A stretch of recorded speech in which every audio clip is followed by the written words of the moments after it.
Okay then.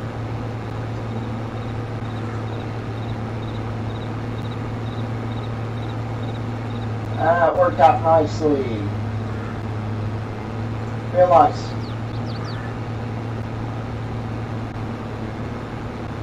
Are you kidding me?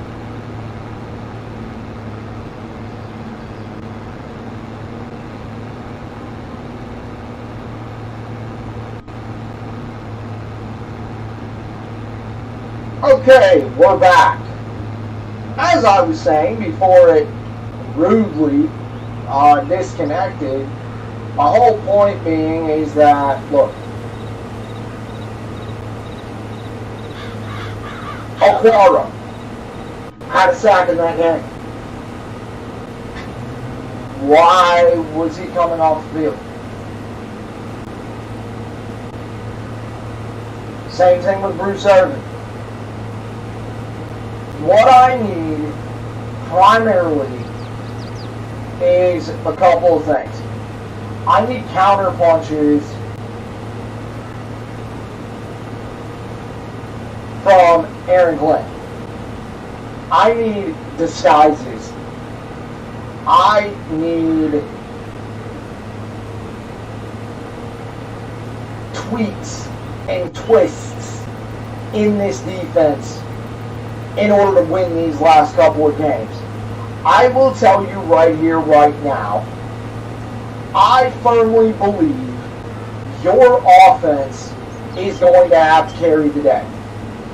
Your offense is going to have to carry the day, and this getting cute in the red zone is not going to cut it. You are going to have to strap in these next 5 games, and you're going to sweat it out. If you are a fan of this team, you are going to sweat it out. Period. You are going to have to win in a totally different way now, because for some reason your GM has this fascination with the guys on this defensive line, which I've already told you is a weak defensive line. My entire point being is that here's the deal. Offense is going to have to carry the day. And you are probably going to get in a shootout. Looking at the Dallas game, your defense is not going to show up in that game. I just don't see it. However, your offense, if you're going to plan on winning that game, is going to have to carry the day. The Bronco game is the same way. The 2 against the Vikings.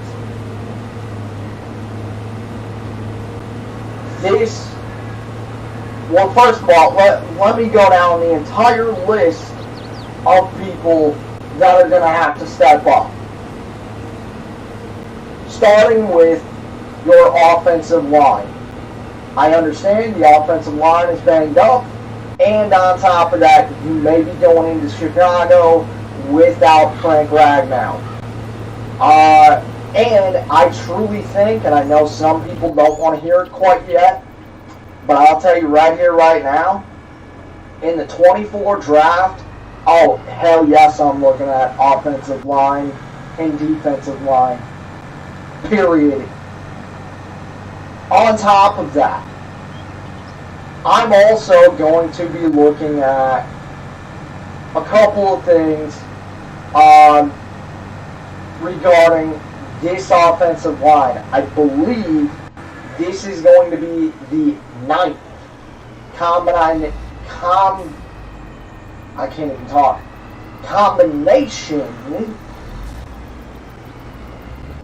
that you are going to have to use going into the Chicago game. So there's that. So the offensive line, you are going to have to step up. You are going to have to protect Jared Goff. Jared Goff, you, sir, will need to step up. Handle the ball, ball control, ball security. Do not turn the ball over. You've got Daniil Hunter. You are going to have to take on Panay Sewell. Get ready.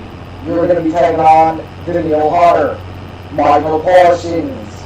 As we know, Parsons is a warhead. Up next, Benny. Benny boy. I need you to step it up. I need you to throw some counter punches. It really seems like this league is starting to catch up a little bit.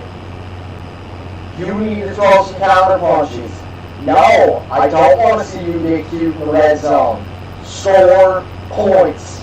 You are not going to win games by kicking field goals.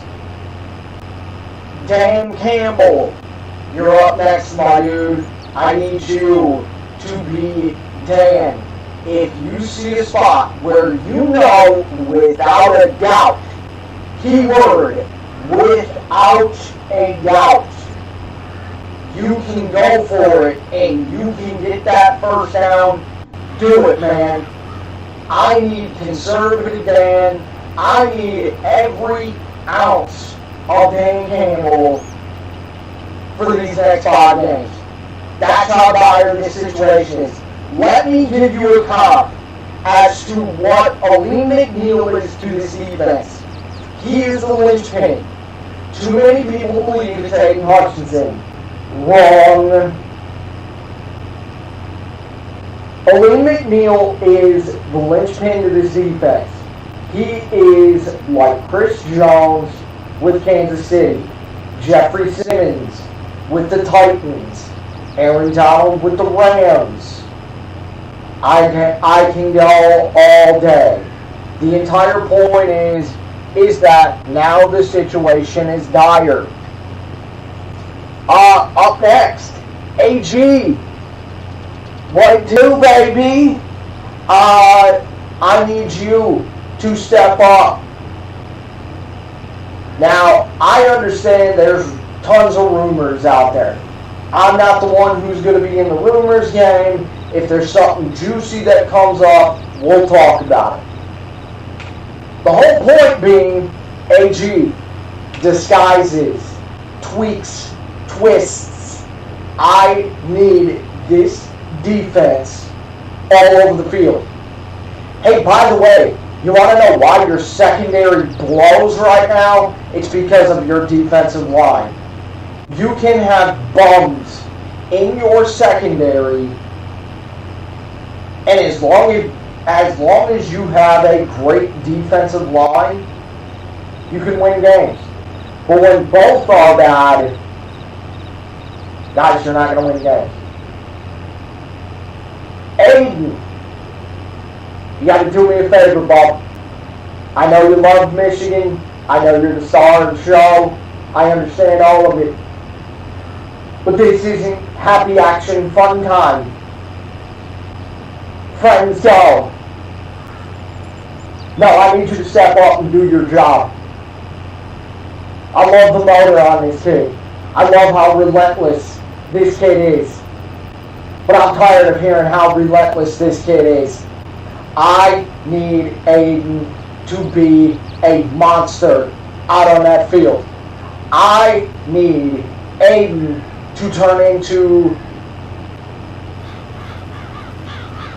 a Michael Parsons, a Myles Garrett, etc.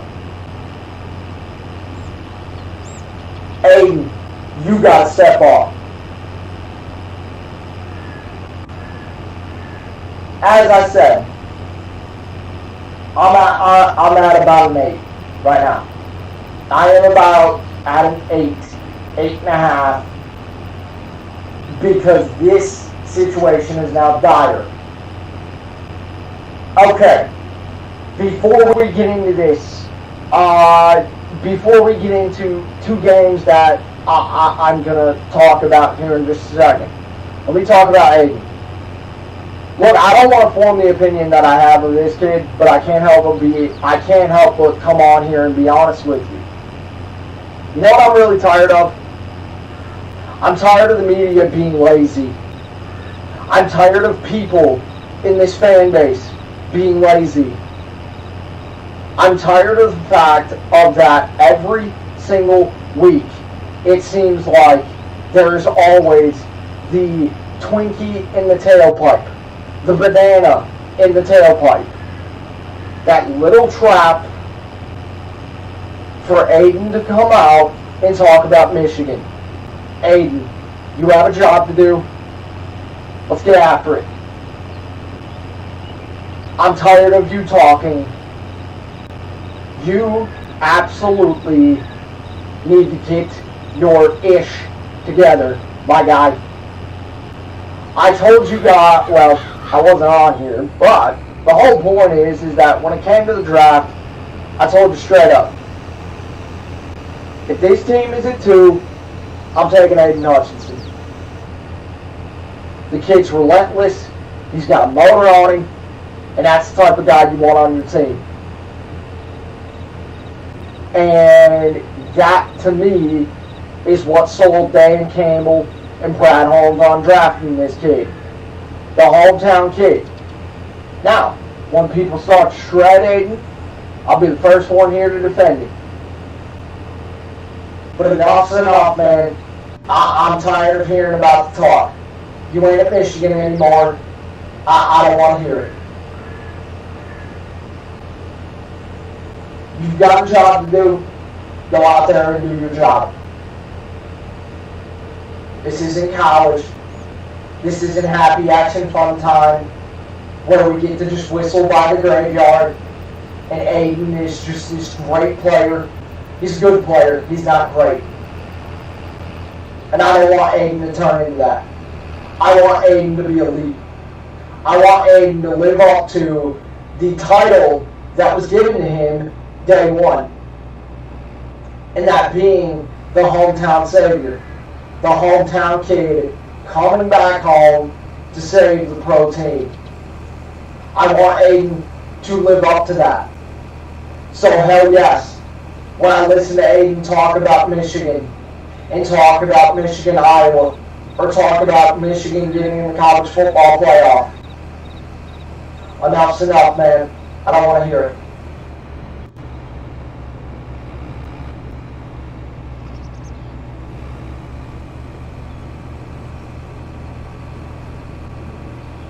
So where are you at with it? I need to know, what's the nervousness level?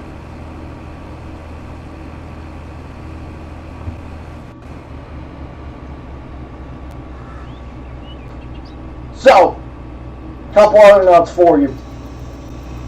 The Bears are off a bye week, and they're waiting for you. Good luck. Golf outside. 20-mile-an-hour winds and snow in the forecast for Sunday.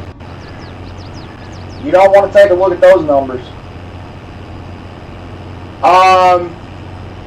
But there's two games where I believe they are going to be crucial for the offense. We all know this offense can put up points, which is why I believe this team needs to understand this. You are an offensive team, not a defensive team. Very, very simply, the Broncos in Dallas. The Broncos in Dallas, I believe you are going to have to score at least 30 to 40 points. You're going to have to boat race these teams.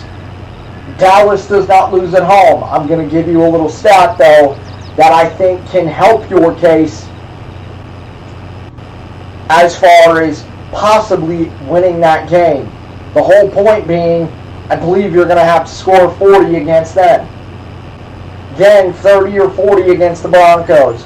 I understand they're struggling, but when they get rolling, they get rolling. So you are going to have to boat race teams. Point blank, period, amen. That's just how it is.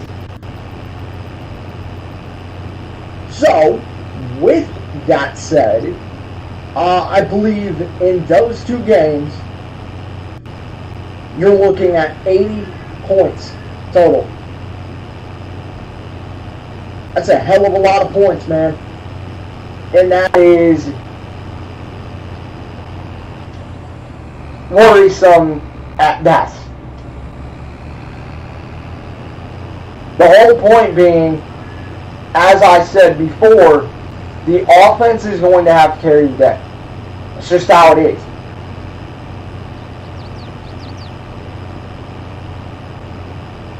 But I think if you can boat race the Broncos, I think you win that game. If you boat race Dallas, I think you win that game.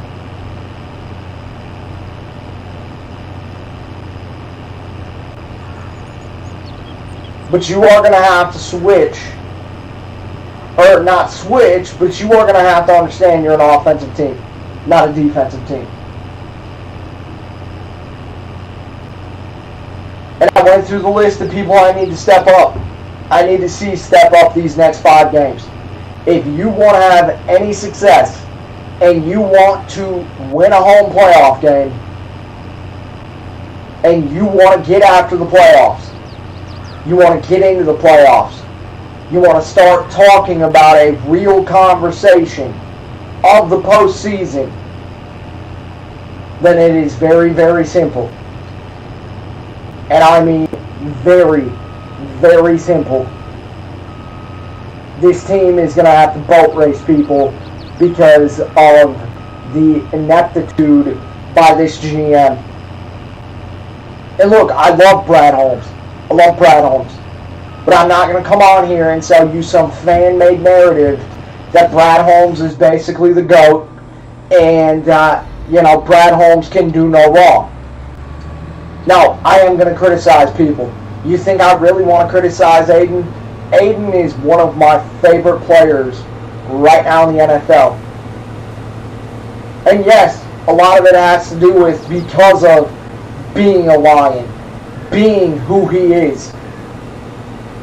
But the fact of the matter is, I'm not going to come on here and be a damn homer. Period. I'm going to come on here and I'm going to be honest. I'm not going to sit here and act as if this team is one of the greatest things in the world when they have not done ish. Very, very simple. Alright. So, I'll give you the list one more time, and then I also have a couple other things on this, and then we'll move along here. First and foremost, Bears, Broncos. These next 2 weeks are your season. There's no other way around it. This is it. We're into crunch time. Game mode. The whole freaking deal. These next 2 weeks are vital, crucial for your season. They are going to make or break your season. Point blank. So, here's the list. We're going to start on the offensive side of the ball. Offensive side of the ball, starting with the offensive line. I understand the offensive line is banged up. I understand that they have a ton of different combinations they can use. I believe this is going to be their 9th combination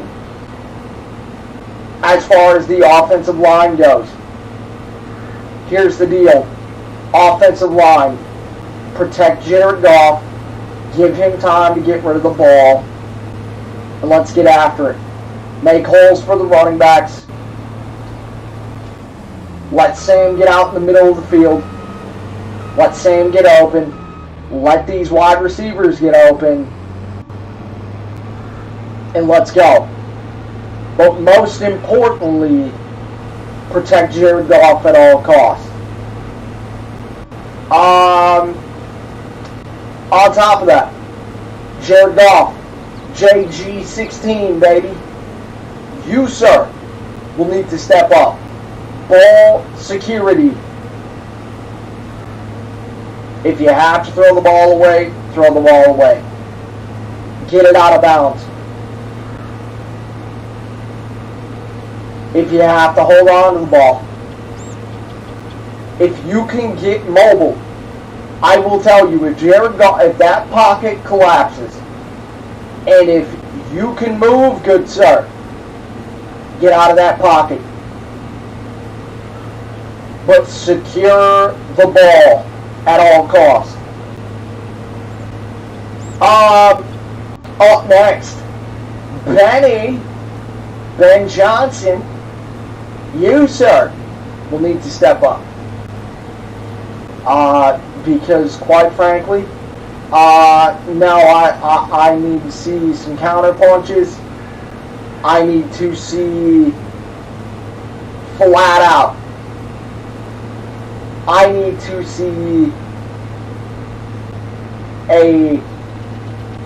see a buttoned up type of game from you. And what I mean by that is that do not get cute in the red zone. Get Sam Laporta open. Get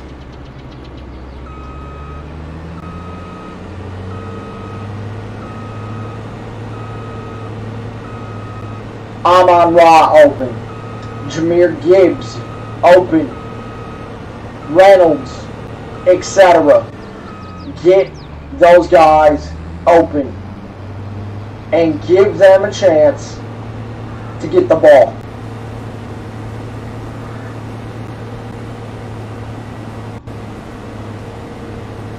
On to the one more on the offensive side. Dan Campbell. I need every phase of the MCDC for these next 5 games. Every single phase of Dan Campbell. I need to see Gambling Dan. I need to see Conservative Dan. I need to see every last phase of Dan Campbell. Finally, let's get over the defensive side. We start with the defensive coordinator. Defensive coordinator Aaron Glenn. Aaron Glenn, it's time to step up.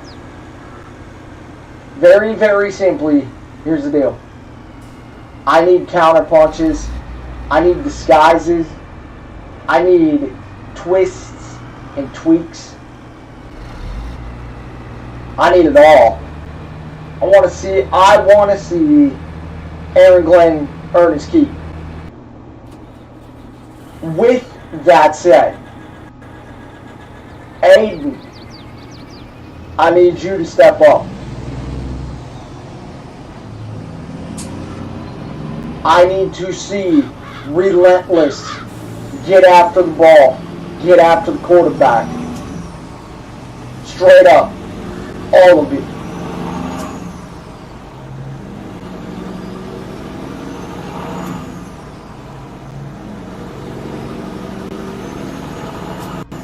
And the other thing that I want to see from the defense is that if a guy gets a sack, whether it's Aquara, Aiden, Drew Servin, Alu, the new guy that we signed today, the whole point is, I want to see them stay on the field. I did not like what I saw last week against the Saints, and this deal of these guys getting a sack and then coming off the field, it made no sense to me. So I don't want to see that.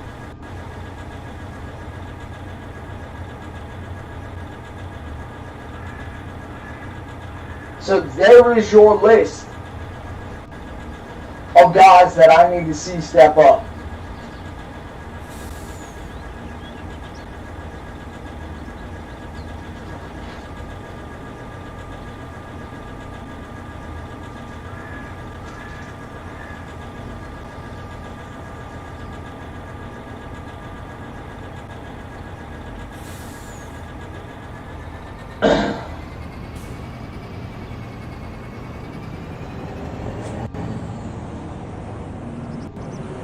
With that said, let's keep going on the Lions here. So, I love it when I hear hosts get cute. And it's so funny to me because when these hosts get cute, they decide, they think it's like this real bold take, when in reality it's not. But the whole point is that some people just want to defend their position. And rightfully so. And it's understandable. Specifically because of, in this business,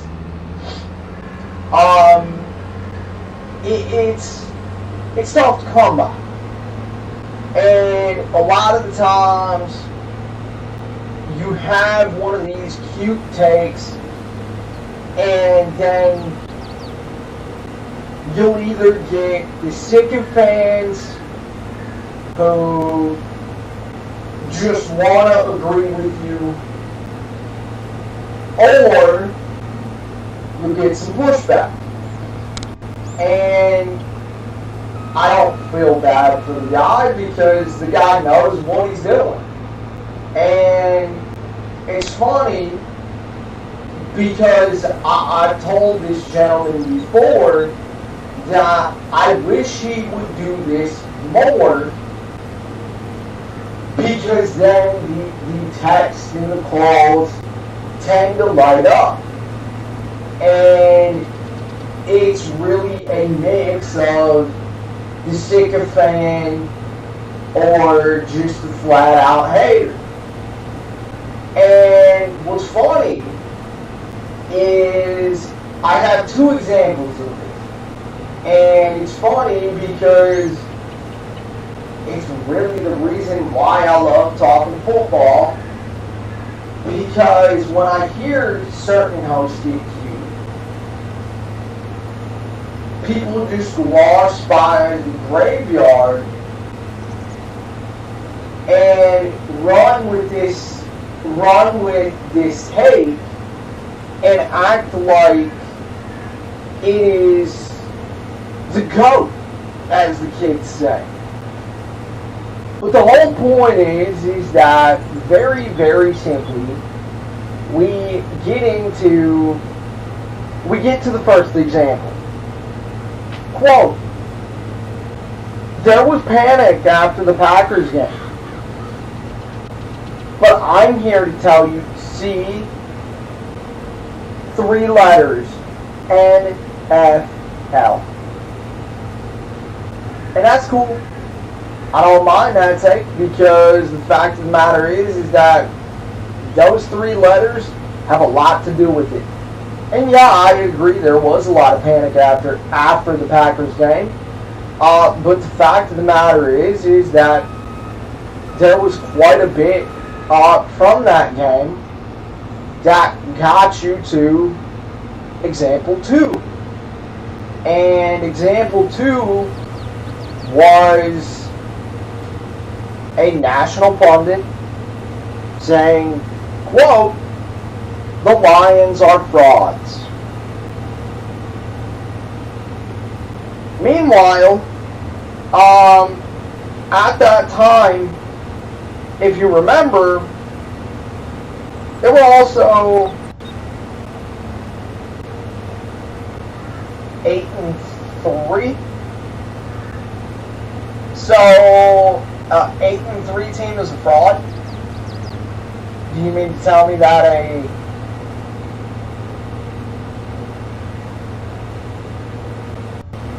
9-3 team is a fraud? And that's where I come off of this weekend, or really the last couple of weekends, and think to myself, so wait, Josh Allen, well, there were 2 things from Josh Allen. One, Josh Allen ran twice for touchdowns against the Eagles. So, where is the label on the Eagles defense? And where is the label on Josh Allen?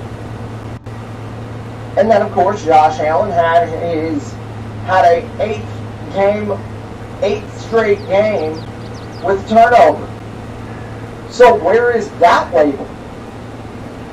My whole point being is that it's funny because this second example is somebody getting cute and saying, well, they lost on Thanksgiving, so they're frauds. If you remember correctly, they were also 8-2 at that time.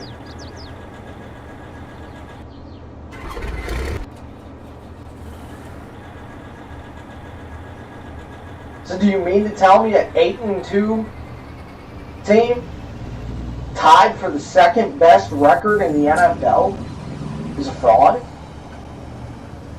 See, it's funny because a lot of people were rushing to label this team. What do you do with Philadelphia now? I'll tell you what you do with it. You do nothing with it. You know why? You know why you don't make a claim like that? Or why you don't put a label like that? Because very, very simply, the Eagles are 10-2. They still have the best record, but they're heading into a must-win game against Dallas.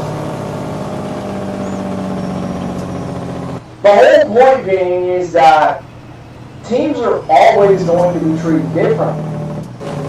That's just how it is.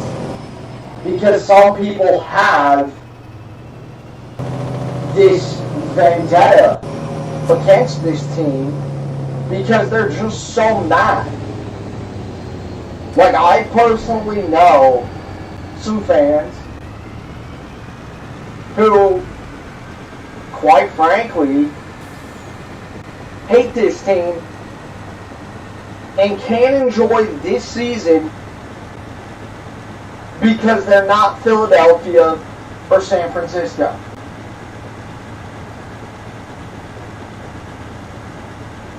It's also the old heads out there. And I mean this disrespectfully. The fact of the matter is that very, very simply, you have these old heads. Now, not every old head out there is like this, but the whole point being is that very, very simply, there are plenty of people out there that are in their 60s, their 70s, 80s, maybe even 90s, who just want to rush to say after this team loses, see, SOL, see, Guys, you're 9-3 for the first time since 1962. But SOL, right? Take your SOL and shove it. Some of you have been wanting to put that label on this season so bad.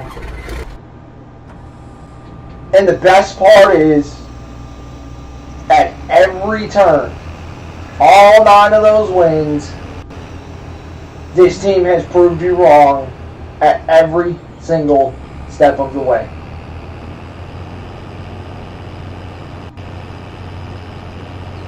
The fact of the matter is that very, very simply, then we get into this. And again, this is primarily another host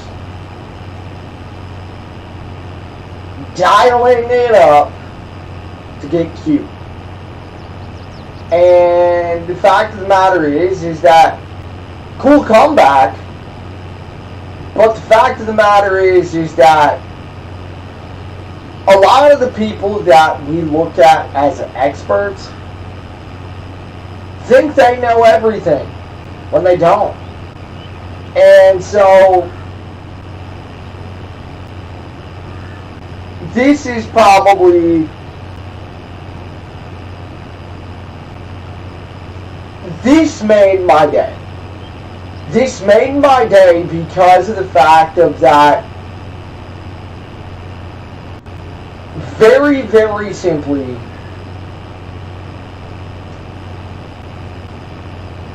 it is intellectually dishonest. So here we go. A caller says, Aaron Glenn made no adjustment. This host replies automatically with, well, do we really know that? Close quote. That was the cutest thing ever.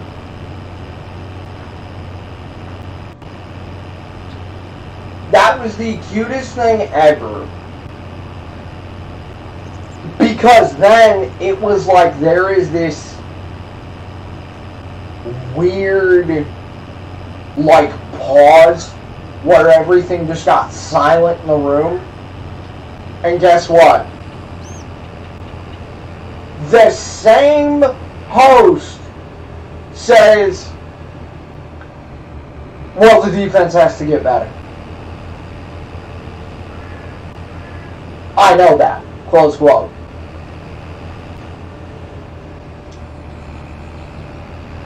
So, let me get this one straight real quick.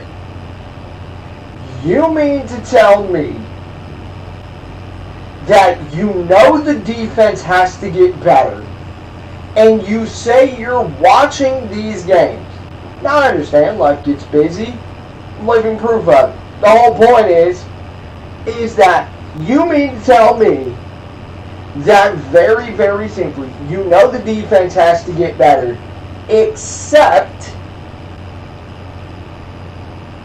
you want to go after callers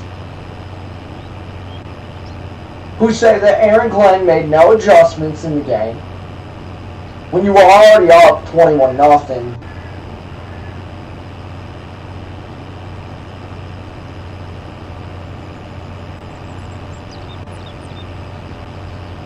And you mean to tell me that somehow, some way,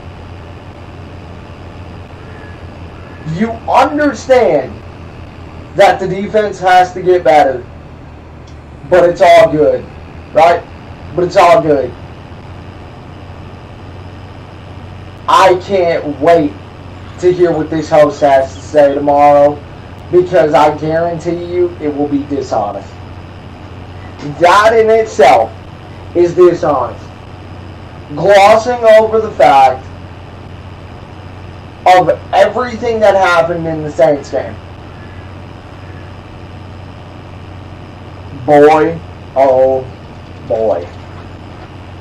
was it fun. Okay.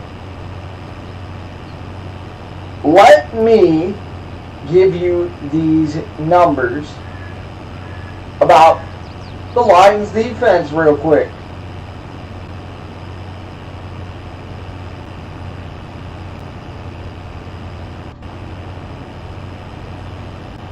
And we'll keep hauling these damn acres here. Alrighty, so since week 7,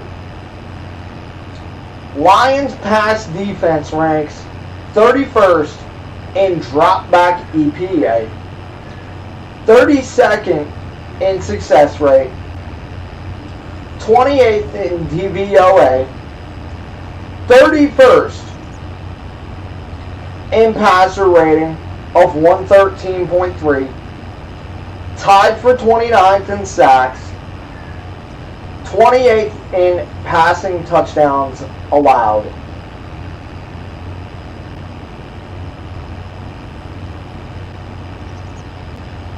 Then on top of that, this comes from Lions Fan Report. The Lions D-line is going to need a serious makeover this offseason. Broderick Martin, Isaiah Buggs, Julian Okwara, inactive. Pascal, 2 pressures in the last 4 games. Romeo Okwara, 1 total pressure in the last 6 games. Charles Harris hasn't recorded a QB hit since week 4.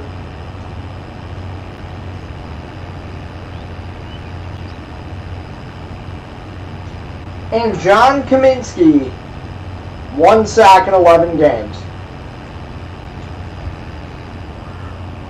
But hey, let's keep telling ourselves it's all good.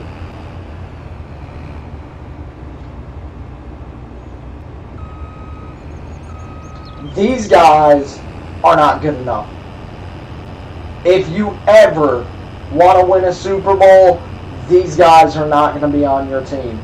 You need dogs up front. You need guys who are going to get home. You know, it's funny, I remember the same host that I'm talking about that went at that caller today and said that there was panic after the Packers game.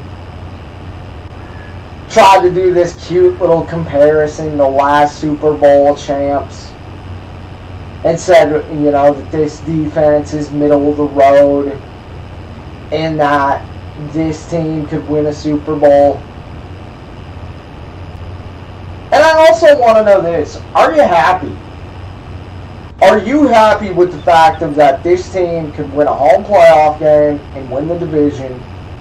I want to know, is that good enough? That was my expectation at the start of the year. That is my expectation.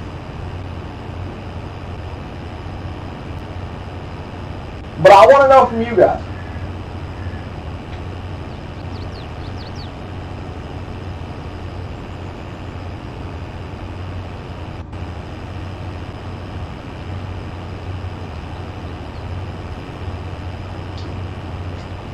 All right.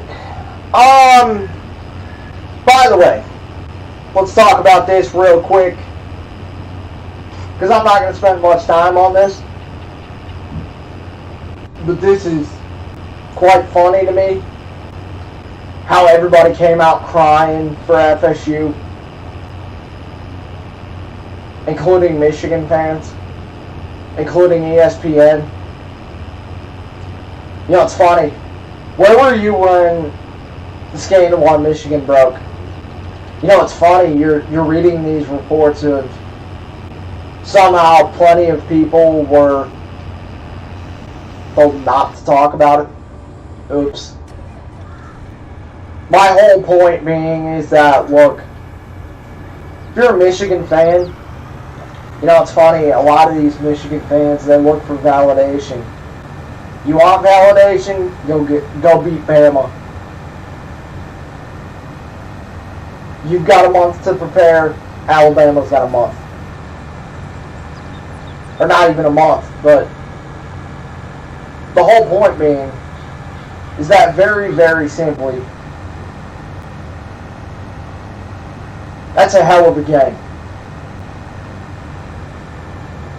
The reaction was priceless, if I'm being quite honest with you.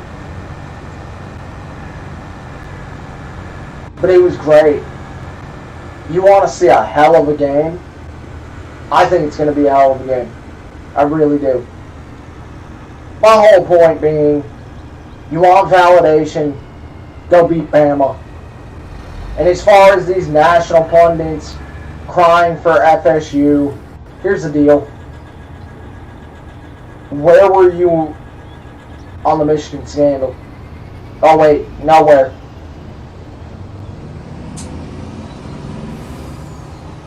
The whole point being is that very, very simply, you know, it's funny, I listened to a couple of Michigan fans who are on the radio doing some concern trolling, because, you know, that's cool nowadays, about FSU, talking about integrity of the game. Meanwhile, you cheated your balls off for 2.5 years. Yet I gotta listen to you talk about integrity of the game? Yeah, I'm all good on that. By the way, your win rate for your Lions defense, 28th. But hey, it's all good, right?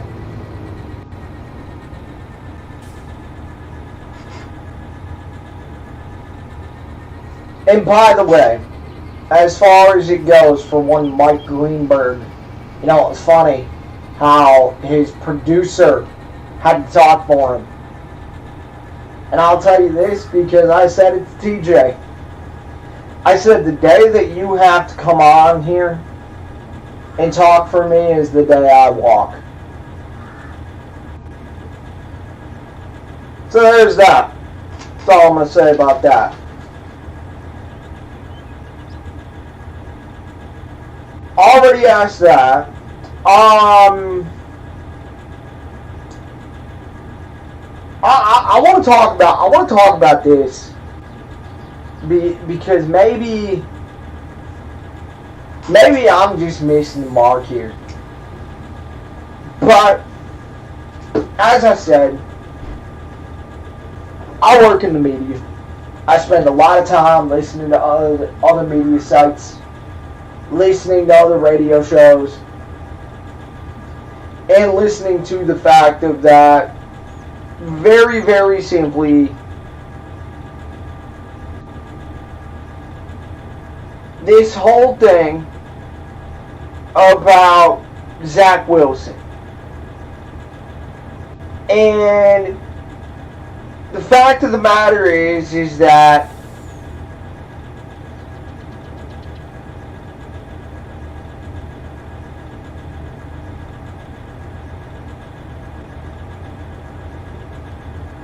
it seems interesting. It also seems childish to a point. But my whole point being is that very, very simply, I wonder how much of this has to deal with the train wreck that is the Jets organization, the head coach, and the offensive coordinator. Now, yes, I've tortured myself and watched a Jets game. A couple of them, actually. Have we ever seen Robert Saleh coach up Zach Wilson? Have we ever seen Nathaniel Hackett coach up Zach Wilson? Look, Zach has nobody else to blame.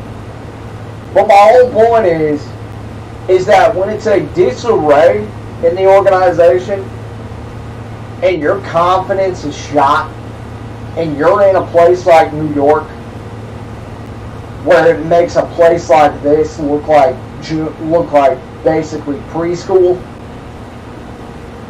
where you got to deal with the media, where you got to deal with not just TV media but radio media. You've got to deal with all of that, along with the fact of that it's one of the biggest markets in the U.S. On top of that, New Yorkers are just built different. They're just a totally different breed, which is why I said it makes a place like Detroit look like preschool, quite frankly. My whole point being is that, look,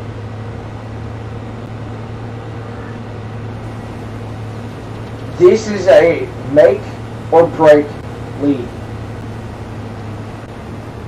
But on top of that, you also have to remember who you're dealing with. You're dealing with the New York Football Jets. And the thing is that when you're not dealing with a smart organization, things get kooky, if you will. I know that because if I'm lying to you, Stu B. But the fact of the matter is that Zach Wilson is reluctant.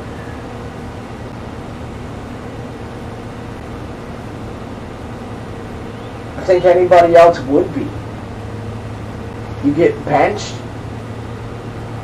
and then on top of that, oh hey, we're going to come back to you now? I don't know about that. But as far as it goes, the market matters. You're talking about a place like New York. You're talking about a totally different breed